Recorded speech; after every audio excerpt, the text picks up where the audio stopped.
Welcome to Inspirational Leadership. I'm your host, Kristen Harcourt, and I'm very excited, as always, for another fabulous guest. And today we're going to be speaking to Fahd Alhattab, who is a millennial workplace expert who teaches new managers how to lead multi-generational teams. He specializes in transformative leadership and team dynamics training for high-growth startups. He has spoken to 70,000 people across North America on leadership.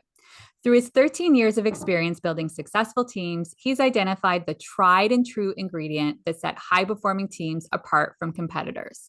They had leaders who prioritize team performance over individual success. He calls them unicorn leaders. Welcome to the show, Fahd. Thanks for having me. I'm really excited. I am too. I mean, you had me at unicorn, but before we get into the unicorns, tell everyone more about you. We would love to hear your story. What got you to this work you're doing in the world? You can start at 3-year-old Fahd, or you could start when you were in school, wherever you want to start that brought you to this work you're doing. That's a great question. I think there's sort of two paths for me that sort of collided that bring this work to where I am today. The one path is the path of this sort of leadership, and the other path is the path of entrepreneur and tech, and they sort of found their way together. Which is why primarily we do leadership development tech companies. It's sort of my two loves, my two paths found each other. The leadership path is one that goes back to school. I was that kid. I was grade 8 president. I was high school president. I was president of my student union and university. I was part of every leadership youth program you could have ever put anyone through. And it was about, those programs really taught us around finding our voice, having, problems that we want to solve in this world, being willing to stand up against ideas that we didn't believe in, and to speak out in the world. There was a lot of advocacy in those leadership programs. There was also a lot of bringing people together towards a common cause. It was about envisioning a world that was better, which is so much about leadership and entrepreneurship, is moving people to a place that could be better.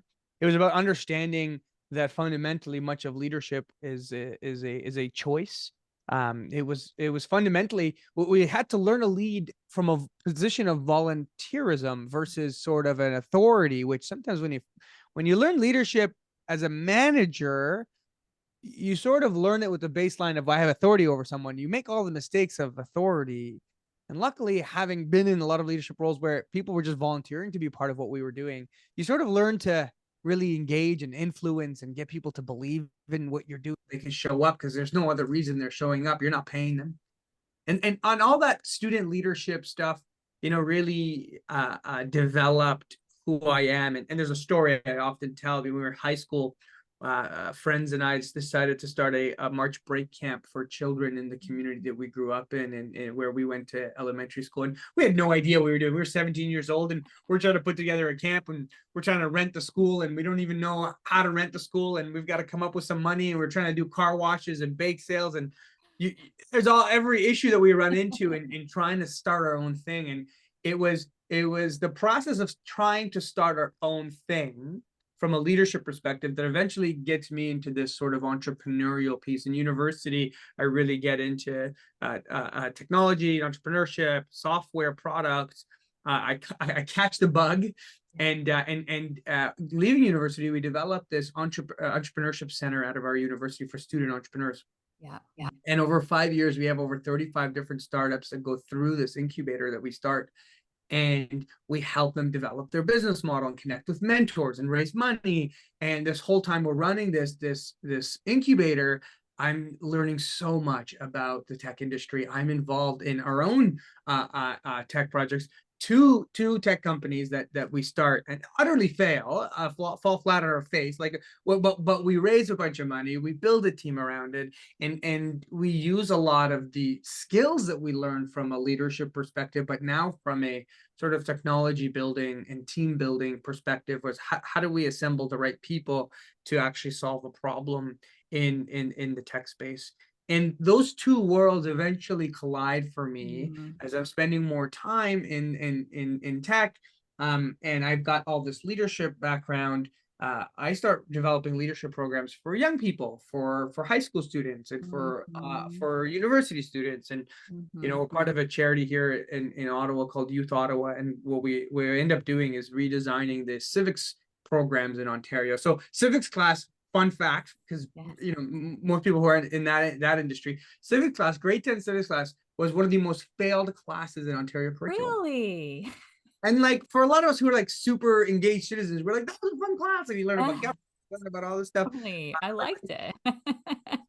Just the students didn't really care for it. It was, and it's usually teachers didn't love it. So it was given to like the teacher on the lowest totem pole, and thrown out and going like, you are, you're the one that's gonna have to teach it.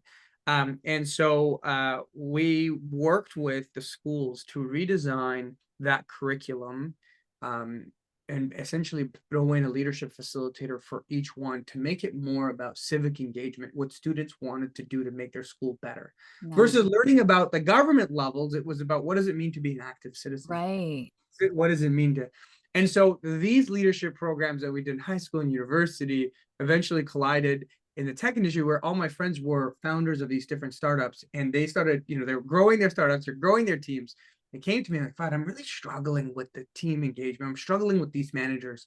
I'm struggling with this. Do you have anything? And I go, yeah, you know what? Like we've got some leadership development work that we've done with different students, and I studied a bit of organizational psychology, and I really enjoyed, like, I can help you with a bit of this. Yeah.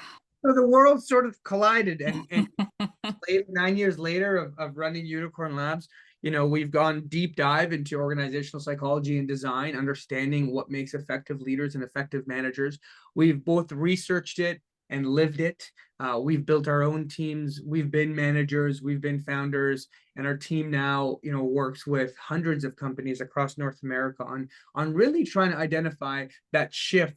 How do you take managers, Mm. build them into effective leaders that can build these high performing teams that Mhm. scale effectively? And Mhm. the pain of scaling that we've got to figure out, how do you create these leaders, and the flair of leadership, I say, is different for entrepreneurial leadership. If you're in a big company, often leadership is about putting out fires. Mm. When you're an entrepreneur and you've got this entrepreneurial leadership, it's about starting fires. Mm. We need managers Mhm. proactive in their innovation, Mhm. simply just trying to maintain and manage the existing business, but actually trying to grow it and build it. And that fundamentally means that when we teach leadership, they need to understand the necessary soft skills, but they also need to understand the innovation management that comes along with startups. So we combine the two skills into one leadership training program. And that's, I think, what's made it really effective over the years. Wow. I feel like there's no accidents. There's a reason that that was your pathway and it would get you to where you are today. And I think it makes so much sense, right? I mean, for anything, whether that's within an organization or whether that's in school or whether that's our communities, to be able to help people hands on, make it real for themselves and put that into action. I'm so glad, as someone who has an 11-year-old and 14-year-old, so grade 6 and grade 9. So perhaps my grade 10, she'll be doing one of these civic classes. So much more empowering for her to be able to say, like, learn about this by being able to be in that position and be part of that community development and being able to advocate and all this stuff. So that gets me really excited. And I talk a lot about how there's so many similarities, of course, around raising children and raising employees in many, many, many, in many ways. I want to go right away to the unicorn piece. Like, so when you start to think about unicorns, right? First of all, as somebody who has a special place in my heart for unicorns, just the word, visually, everything that comes up for me when I hear that word, it's all good stuff. So I want to hear more about what made you even just think of using that word, and then what does that mean? Like, what does it look like to create unicorn leaders? Yeah, I'll give you I'll give you the marketing spin for it, and then I'll give you sort of what we've defined it as we've gone through our research and trying to very much define it as a way, as a pathway for leaders when they're building their skill sets. The sort of marketing spin has always been that we're working with startups, and these startups are growing really quickly, and a lot of them are trying to build what's called a unicorn startup, which is a startup that's worth $1 billion, a valuation of $1 billion. Yeah. Now there's narwhal startups, and there's a new term, camel startups, so on and so forth. So this was all the rage, right? We want to build a unicorn. And I think when I'm working with founders, in the process of them trying to build a unicorn, they're really obsessed over their product, what they're building, which is phenomenal, and the market. So the product market fit and how that actually scales. And I said, while you're trying to build your unicorn product and get it to fit into the right markets, let's build your unicorn people. The team that you're going to need to be able to actually build a unicorn company, because a unicorn company that is evaluated at $1 billion doesn't just have the right ideas, but it has the right team.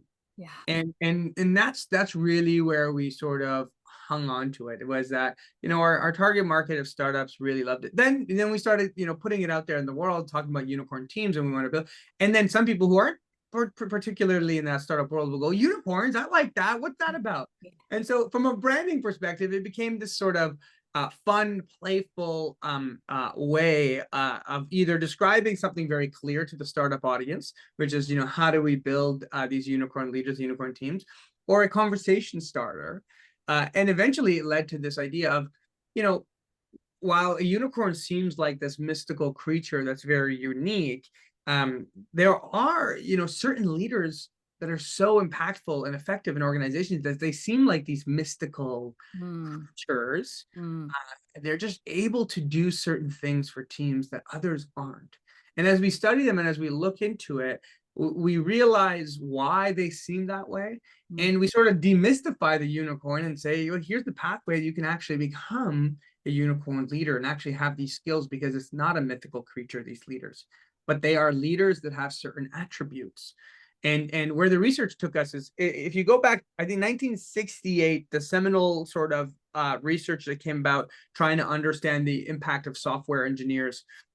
Two professors did this research. I forget their names in this moment. I can send that to you after, but they were trying to understand whether talent followed a general distribution or an exponential distribution, a power law distribution. So general distribution is the bell curve that we're all sort of used to. Say that, if talent follows a bell curve distribution, it means that your best employee can only have 2 or 3 standard deviations more than like your average employee, right? Which means that they're only 2x better. Their impact on the team is just 2 times the amount.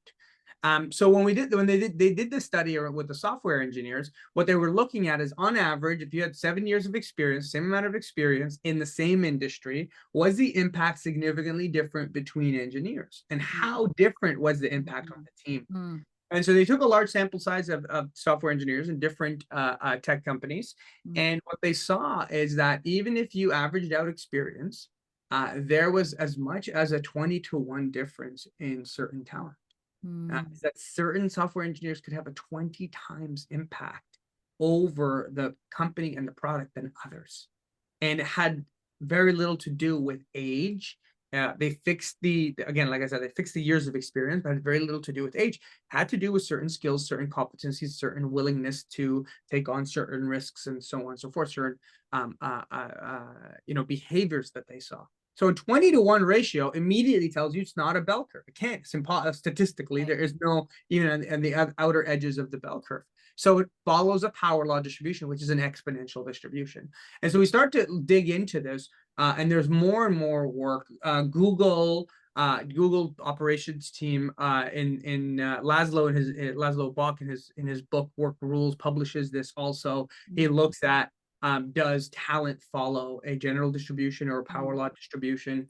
Nassim Taleb in his book also gets into it, looking at these sort of distributions. Why they're so important and it's so interesting is because if you can accept that certain talent has exponential impact on a team versus like a general distribution impact, then you can understand why certain individuals have so much more impact on your organization. And you want to look for these gems, and you want to look for these opportunities. And so how do we bring these opportunities forward? So we started to look at the same concept, but looked at it from management perspective. So wait a second, if an individual software engineer could have a 20x impact, what could a manager have? And so Gallup shares research around this, says, but 70% of employee experience or employees' engagement on a team is directly influenced by the manager. 70%. And there's others, like you can name this. There's a lot of research around it. So it's really interesting. So then you do the quick math and you get a manager who's managing 10 people and you've got 70% engagement determined by them. And so exponential impact doesn't always mean positive. By the way, it could be exponentially negative. Exactly. Yeah. Yes. And so what we realize is that leadership has this huge lever. Managers, not even just executives.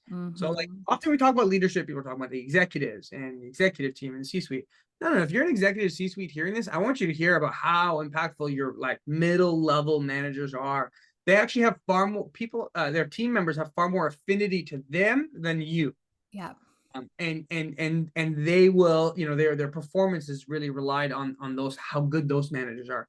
And so the simple goal is, as an organization, is to reduce the ratio of good managers to lousy managers, and make sure you've got more good managers on your team that know how to be really effective and create that engagement.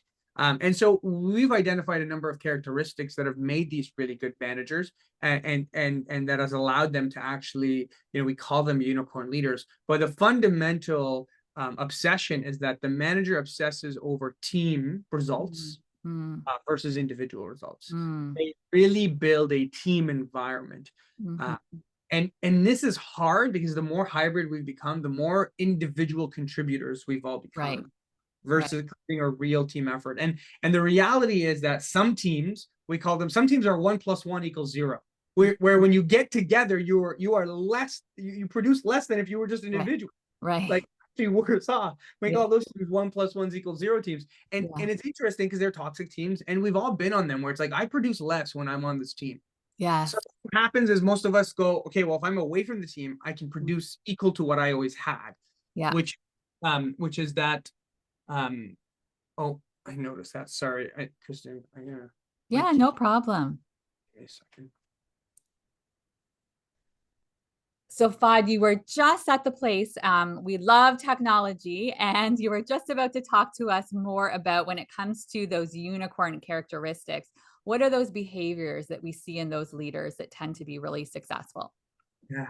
I think that the first one I was mentioning was really the obsession over a high-performing team, the obsession that they put team results over individual results.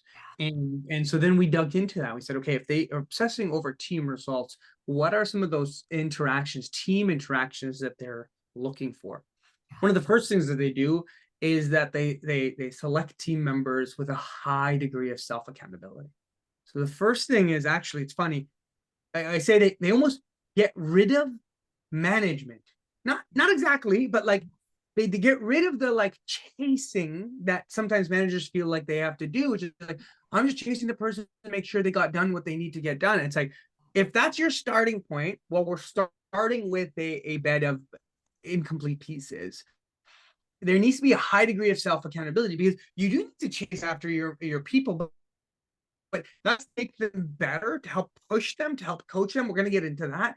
But if you're chasing after just like the basics, the staples, then we're already starting at so they get rid of anyone who is and protect the team over the individual. So they really give no space for sort of that individual self-accountability to not be there. That's usually the first sort of high degree of team composition. The next were sort of layered interactions. So they focus a lot on building psychological safety, trust, interaction team, a space where people could share ideas and not be ridiculed, debate ideas, where they have learner safety, they have inclusion safety, they have contributor safety and challenger safety, all these different pieces.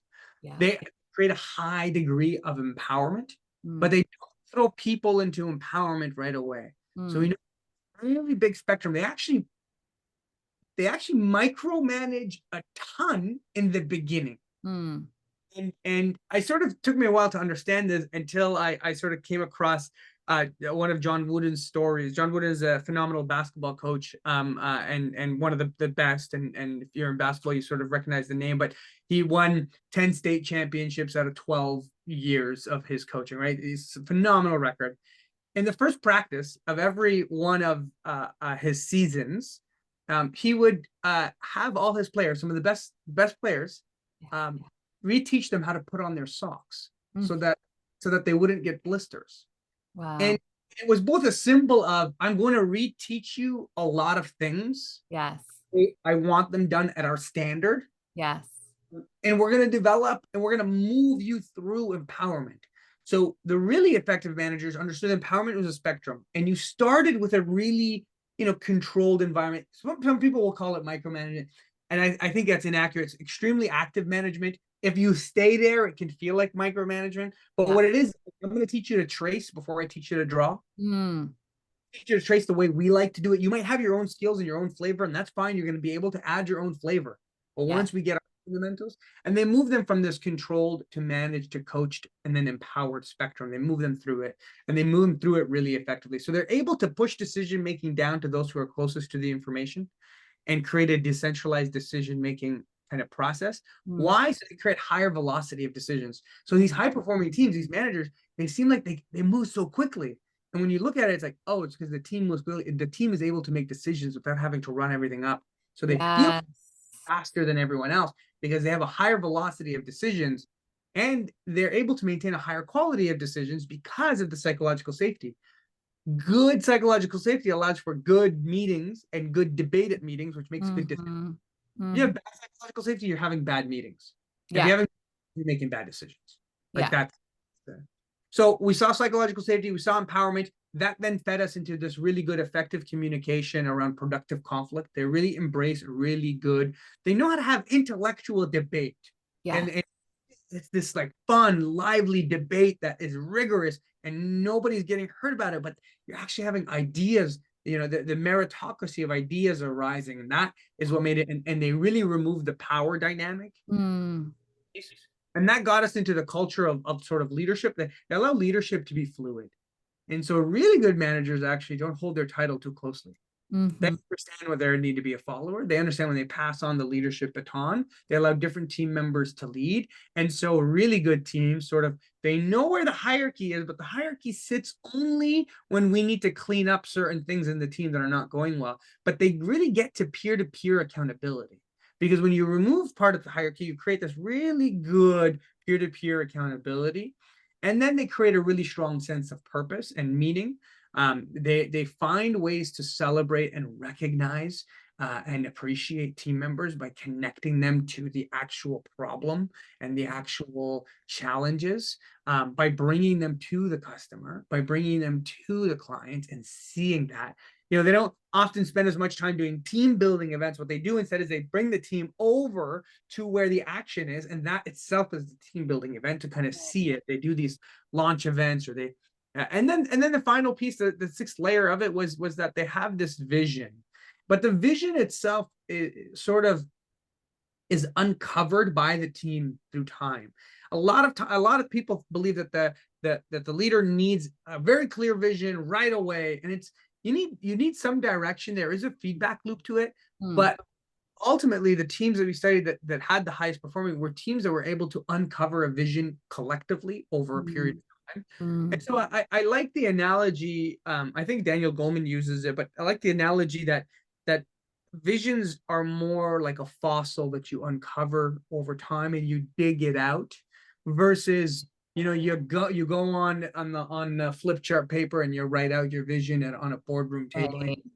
Our vision, this is where we're going, but it's something that uncovers over time. Where are we headed and what's our purpose? And it gets clarified by the team, which creates that further commitment.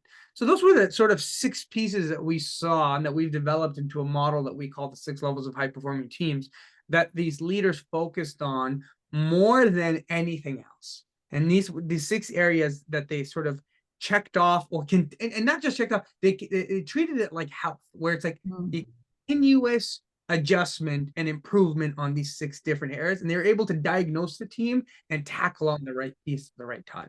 Yeah. Yeah. I definitely resonate with the areas you shared, as with my work in emotional intelligence, and all of those areas could fall in aspects of emotional intelligence too. Right. And meaning and purpose, I think, is separate, and we all need meaning and purpose and understand where we're going. I think I find that where people can struggle, that you've shared, that I see more often than not, can be the humility piece, right? Because sometimes we can get into ego and status as leaders. that can work to your disadvantage. I really like what you were talking about too, in terms of at the beginning, it felt like I want a different word than micromanagement, because micromanagement has so many negative connotations. But what I hear is actually deep support to help get them there, because they don't have all of it yet. And so that actually feels like they're getting guidance and support. And I was hearing you talk, I was thinking about even when I did my coach training and did my program, an 18-month program back in 2016. And I already had a lot of exposure to coaching and personal development, all that kind of stuff. And they said, so as you come in here, you need to be the students. We know you know a lot of things. You're going to take all those things, you're going to put a little box over there, and you're going to now be the student, and you're going to unlearn and allow yourself to learn all this other stuff. And then once you're done, you can pull that stuff and bring it back in. But we're not going to be using that right now. And it was such a good analogy for me to really give myself permission and just allow myself to be be playful, experiment, allow all of the things. And then I also don't want to forget that psychological safety and healthy conflict. I talk about this all the time. We need to be able to, as a team, feel the safety to be able to share and have disagreements. And I think sometimes, and I've seen this so often, even as a parent, and I have to have a lot of conversations with my kids in terms of growth mindset and building resilience. There's this message that's going out there almost that we should have no stress and have no conflict, and we should always be in this feeling great. And then this, no, you're humans, you're not robots, you're going to ebb and flow. And that's where so much of the learning and growth happens, those times where it feels super uncomfortable and you don't want to go out there, and you're noticing your ego is getting involved because you're so attached to it having to be your way, but somebody else is bringing something in, and then you have to notice what's happening in your body and all the sensations and all the stories.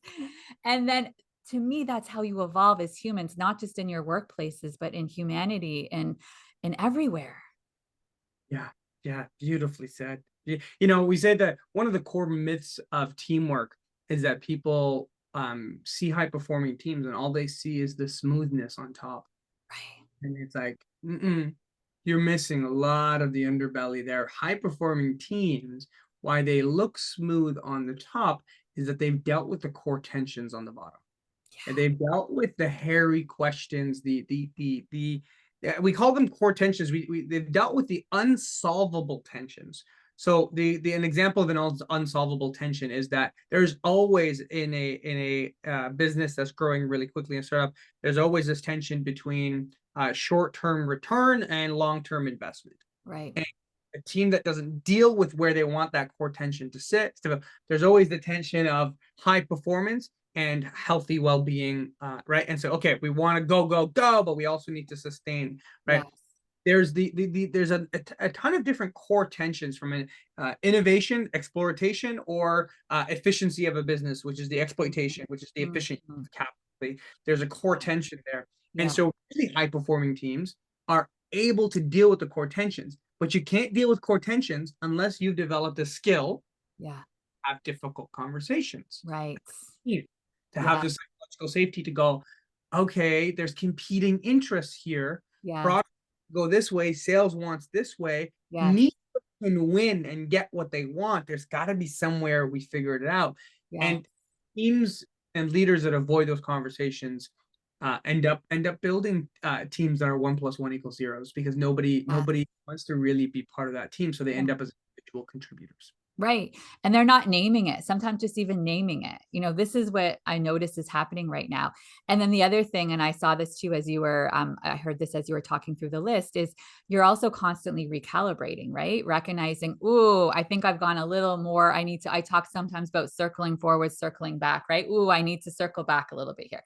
Need to circle forward, constantly checking in with yourself, and then having the safety to be asking team members as well, where may I need to adjust? What do you need more of, less of for me? What are you experiencing? What's going on? Because there's going to be different rhythms and cycles, and how are you constantly? And again, I think this goes back to building that muscle and having the growth mindset and recognizing there is going to be those ebbs and flows. And sometimes when you're in it, I talk about the messy middle, like it's not fun. Like when you're in it, like you're just like, I want out of here. It feels like quicksand.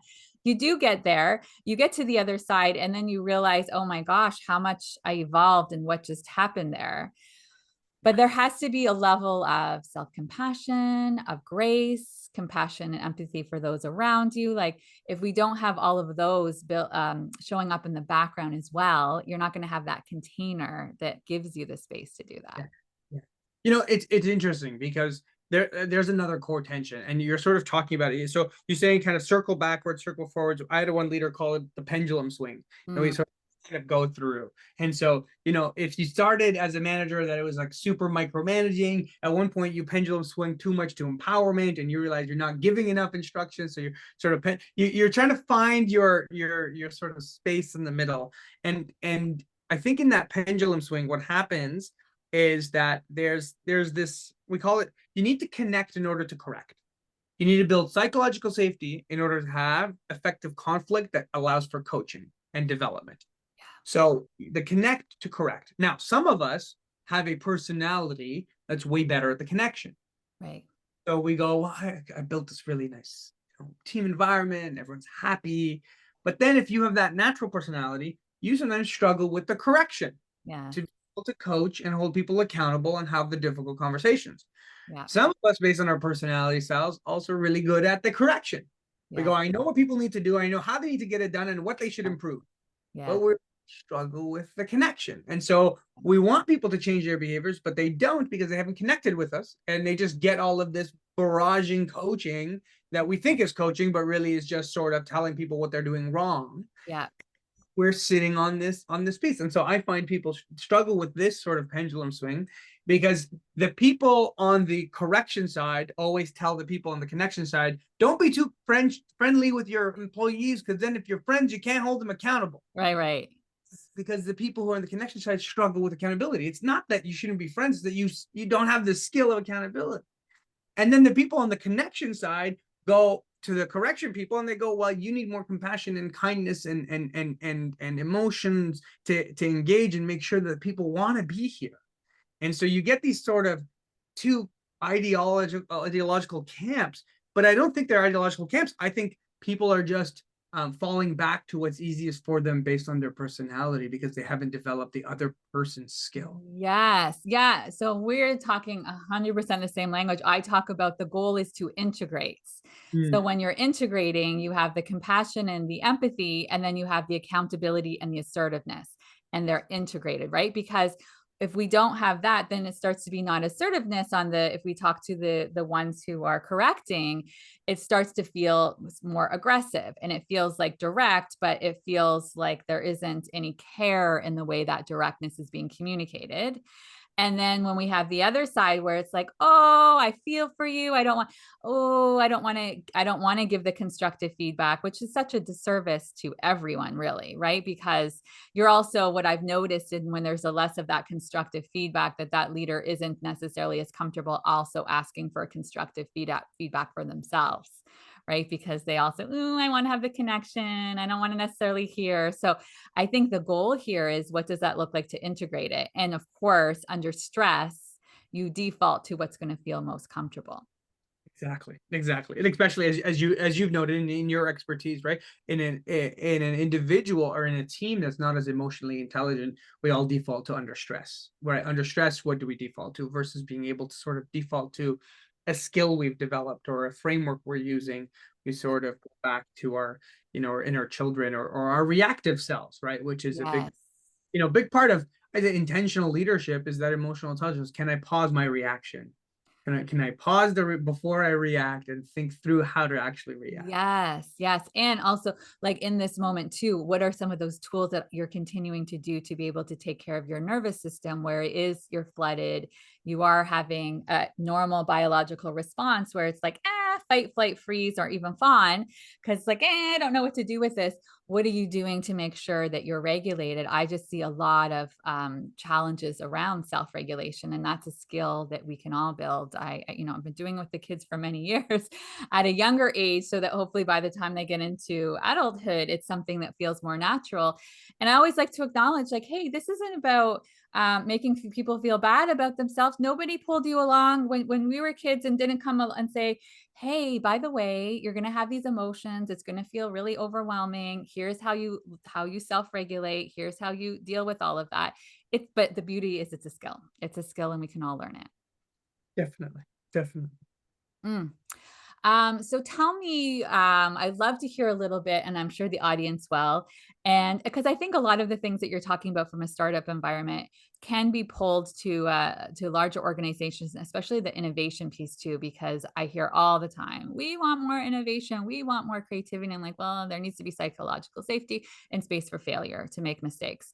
And so I'm curious if we start to look at that.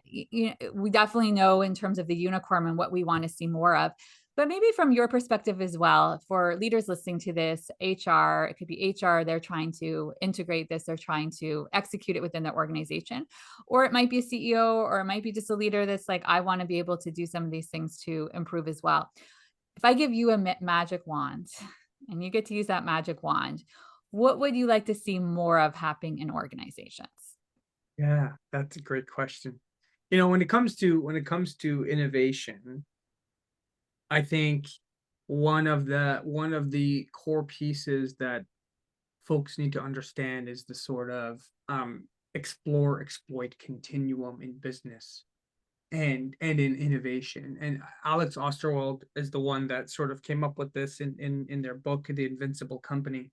And what they're looking at is to say that either in a company that owns multiple business units or in a company that owns a single business unit, there is a split. There's a split in the activities that need to happen. And often management trainers will go, the difference between management and leadership. And actually the difference between management and leadership falls well into the explore exploit continuum too. So in business, exploit is the efficient use of capital. It's the return on capital. It's sort of, I'm going to put money in this area that I know already works. Because if I put $5 in here, we get $10 out. I know the system actually works. It's got a 2-to-1 ratio. The operations are sound. The delivery is sound. The market, like we've got something that works, and we gotta kind of continue. Efficiency requires good management. And good management is about project deadlines, it's about project planning, it's about budgeting, it's about aligning resources, it's about designing teams of resources. It is this sort of ensuring the efficiency of the business. That's the profit side of the business. That's the sort of the business has got to return something. It's got to, it's sort of our capitalist economic world. There's got to be some sort of return or value being created for the customer, and value being created for the person that's putting in the money and the risk. That's the management piece. Then you've got the explore piece, and that tends to be the leadership piece. The explore piece is the exploration of new ideas, the exploration of new markets, the exploration of innovations. And in the explore piece, that is where it's a lot of R&D, research and development. It's actually a different function of the business. And this is where a lot of leaders are asked to play in and say, we don't want you to just be managers where you're managing the efficiency of the business. We want you to spend some time on the explore side, which is to uncover and look at new ways of doing things. So a sort of easy example is when Apple, releases the next iPhone, and in the last 4 or 5, maybe 6 years, it's been a lot of exploit. Add a camera, make the screen a little wider, make the phone a little thinner. They're sort of exploiting an existing market that already works. The initial innovations of the iPhone were an explore phase, where they were building something new and they were taking a lot of risk in doing it. Apple releases the Apple Vision Pro. That's an explore. They're going to lose money on that. They're not actually, as a business, going to make money on the Vision Pro for a number of years because they've spent hundreds of millions in R&D development. It is not a capitally efficient business. It is an explorative piece. So I think how to bring this back to management for folks to sort of understand it is that part of your role, 80%, is often in the exploit if you're part of a bigger. You've got to get a return on your team. Your team has to be efficient, needs to be productive. But the part that gets people going and excited is often the explore piece. And you need to carve out time. You need to carve out 20% of time on exploration of new. And you can't just tag it on and tell people, okay, at the end of the week, try to do some explore. Yeah, not going to happen. But you can have explore days, Mm-hmm. explore weeks, Yeah. you hackathons, you can have creativity days, you can have learning days once a quarter where you allow people to go and explore. But you need to think about explore as a leader, it's you charting new territory. Mm-hmm. You don't spend any time charting new territory, looking at new territory, then you're not leading, you're just managing. And that's okay. But just understand what it is that you're doing. And Yeah. management still requires a lot of these skills that we've talked about. Management does. However, management is about making sure that the team is hitting its numbers. So when you've got very clear numbers and you've just got to hit them and you've got to follow a system and you've got to follow the playbook and you've got an exact process, then that's what it is. The example here of the conveyor belt, Toyota doesn't build its new cars on the conveyor belt. Like the new concepts and all that. They build what they know can work and they're running the conveyor belt. And then they grab a team of a few innovators, a team of 10, and they go, you're going to build this concept car. And they build it on the side over here. And they build in the concept car. We always see them and then they never go into production. And they look like these really cool futuristic cars. But they're building the concept car and they go, oh, look at that steering wheel. That's a really good new design. We're going to take that steering wheel and we're going to add it to the existing design. Yes. You add pieces to it. And so innovation can be iterative that way, where we're adding little pieces. And then innovation can sometimes leap. And the leaps in innovation often don't happen through a 80-20 split, but they happen when a team is fully dedicated to explore. So if you're a leader and you think you want more innovation in your team, you've actually got to dedicate an ad hoc team that's fully dedicated to explore 100% of the time. Now, you can't put a ton of money in that. You've got to balance your resources, but the exploit part of your business should be feeding the R&D explore part of your business. Yeah, I think it's like your calendar has to show the time is being given, and you're also, as an organization, supporting that. If it's not, then it's lip service. You're saying, yeah, we support innovation, we support creativity. We don't have any time at work ever to be devoted there, but just, do it for fun at home when you have that thing else to do. Everyone's like, we need to embrace AI and just use the tools. And it's like, no, do an AI week where people can spend time playing with all the different AI tools. Instead of doing AI course, there's too much. Did you spend a week trying to make everything you do more efficient with AI tools? So download all the free trials, download all the different things, give each team a $500 spend to be able to play around with these different tools, give their existing jobs and be like, could you make your job far more efficient by using some of these new tools and exploring it? And just play. Right? Like that's I think part of it that's really we're not given, because we want to spend everything on the exploit phase, because we think that growth is sort of this linear. If I keep pumping into this exploit, I'm just going to get more and more return until you're disrupted out of the market. Right. And we've seen that happen too often because there hasn't been any space or time devoted to the innovation. Yeah, really a good, really, really important point. So I always like to give my guests an opportunity to leave your final thoughts. So whatever is most top of mind for you. That's a great question. Final thought. I think the sort of consistent message here is that we talked a lot about leadership, and I know we're both sort of in the leadership development space. And I think the number one thing is that I hear over and over again from people who I do end up coaching and working with. And when we coach them, when we train them, when we're speaking, is that often people are thrown into leadership positions like they're thrown into the deep end. They're not given any of the skills or the tools. They're not given coaches. The best athletes in the world have coaches.